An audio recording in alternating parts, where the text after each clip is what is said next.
I traded in my Honda Accord for a 2004 Honda Element with 170,000 miles on it to transform into a mini camper. We started by taking the dimensions and using some reclaimed wood from my dad's garage to build the bed platform. I wanted to make sure that I could fit at least a full-size bed in the build to accommodate my best friend / 120-pound red-tooth coonhound.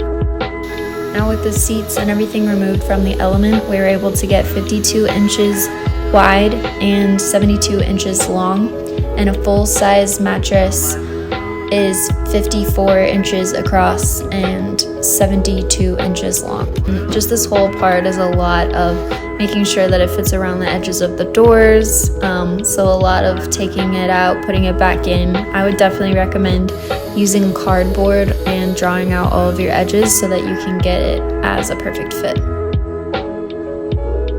I had so many plans to start van life for years and years and years, and I always kind of pictured myself getting into a Sprinter, maybe even an ambulance build, but I just decided to stop waiting for those things to happen and get into something even if it looked a little bit different and it was a little bit smaller. And I'm so excited about the range that the Honda Element has on it, and just the amount of places that I feel like I'll be able to go with the all-wheel drive and the compact size of the Element. I think that this is going to be really perfect as a starter camper build. Lots and lots and lots of sanding just to make sure you don't have any jagged edges catching on the mattress or anything like that.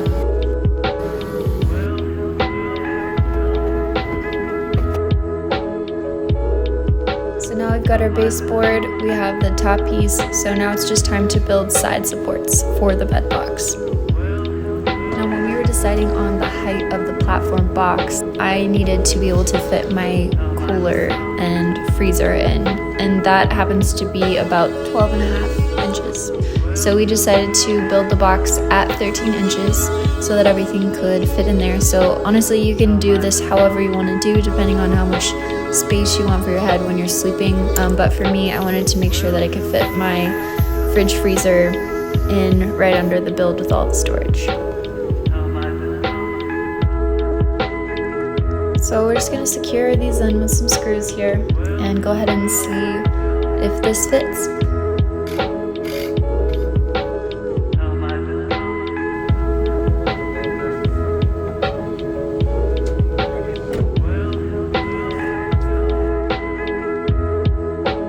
So the next thing we're going to do is cut the amount of board that we need for the top piece of the headboard. This is going to fold back and forth with a hinge to allow for extra storage, and then whenever it's in bed mode, it can be pulled out.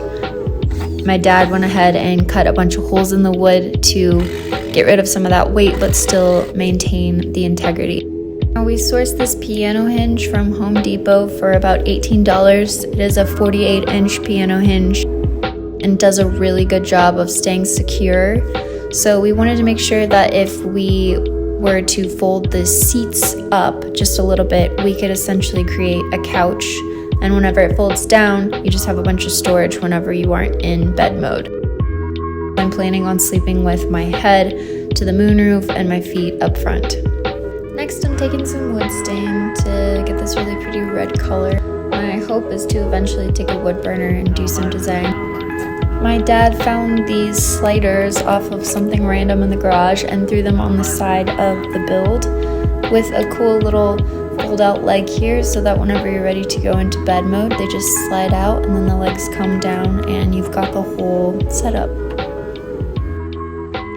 Thank you so much for watching the first part of this Element mini camper build. The next video is going to feature the slider storage and the little table that we're going to build out for the kitchen in the back. Like and subscribe to my channel and follow me on Instagram for more updates on this Honda Element build.